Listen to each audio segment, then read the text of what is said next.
well. A debt collector, we know what debt collectors are, right? May not engage in any conduct, the natural consequence of which is to harass, oppress, or abuse any person in connection with the collection of a debt. So that already lets us know what's about to go on. Without limiting the general application of the foregoing, the following conduct is a violation of this section.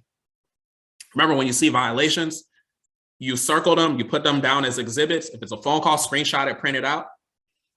And then you're going to tie it to 1692K, which we're going to talk about later. So number one, the use or threat. The use or threat of use of violence or other criminal means to harm the physical person, reputation, or property of any person. Let's stop right there.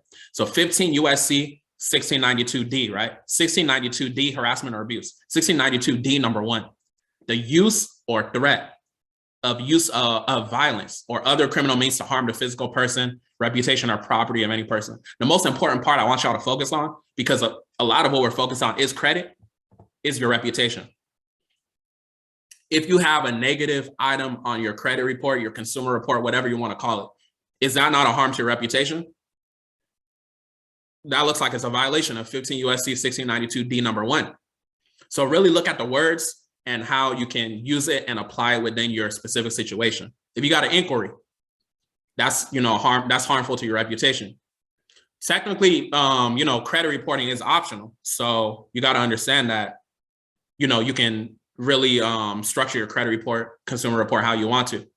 And then also too, as far as reputation, we're talking about debt collectors. If they send you a letter, what if you live with your spouse, significant other, or whatever, siblings, family, parents, whatever, right? That's a harm to your reputation because they're letting you know that, you owe this alleged debt. So, that's a violation you can use. So 1692D, number two, the use of obscene or profane language or language, the natural consequence of which is to abuse the hearer or reader.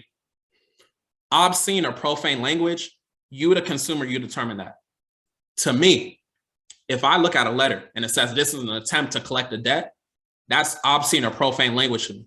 To me, you're cursing me out by saying that I owe a debt. So to me, I'm going to use 1692D, number two. That's a $1,000 violation because you can't say I owe a debt because I know I don't owe a debt.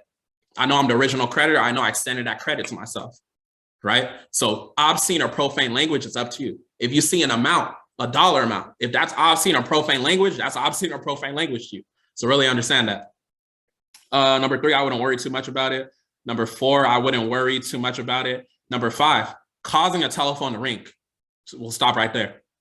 That's basically just giving you a phone call. If a debt collector gives you a phone call, that's a violation of 1692D, number five. You can get them for $1,000. There's also something called, I think it's a TCPA. I think that's $500 per phone call violation. So you can get them in multiple violations. You can get them in 1692K, or you can get them in I think it's TCPA. Do more. You could look it up and confirm that, but yeah, that's a violation as well. So 1692D, harassment or abuse, it has, these violations you can use. There's obviously several violations that we're looking at. So what was I going to say? Any questions? Let me know.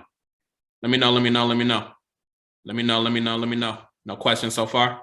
Okay, harassment or abuse. There's a lot of violations here. And I also have, I forgot to let y'all know. The people watching the replay, if you're watching the replay, this does not apply to you because you should have came to the live class. But those of y'all that's here in the live class, there's like a cheat sheet I have that walks through the entire FDCPA on one page. So it's just easy to look at. So I'm going to email it out to y'all. And then, y'all can have that. Maybe I'll show y'all at the end too, just for the people that's on the replay.